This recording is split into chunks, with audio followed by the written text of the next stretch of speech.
ayun, happy birthday, Aileen. Yun, 18 ka na, and parang, ang bilis ng panahon, no? Parang, ang tagal na kita hindi nakikita. Nakita kita yata last sa National Bookstore. So, super random pa noon, parang kasama mo yung family mo, kasama ko yung family ko. Ayun. Ay, ano pala, no? Yung na-accident si Kay Ann, parang we both dumalo tayo dun sa kanya. Tapos, ayun, pero ang tagal na nun eh. That was like last year pa yata. Pero, anyways, I so miss you na, and sana magkita na tayo ulit, and,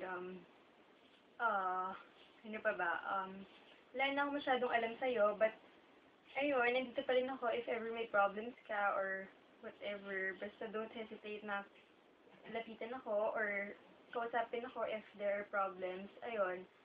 Um, ah, ayun, sana makapag-usap tayo, or anything, hindi ka na rin kasi masyado nagte-text, or, ayun, so, ayun, wish ko ngayong birthday mo, um, sana maging masaya ka, tsaka, ayun, 18 ka na, unahan mo pa ako, I wish you all the best, tsaka, um, ano pa ba, sana, lagi kang masaya, tsaka, sana, maging successful ka sa career na pinipili mo, sa mga desisyon mo.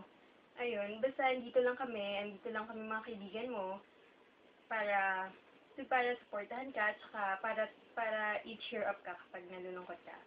Ayun lang. Happy birthday, Eileen. I love you.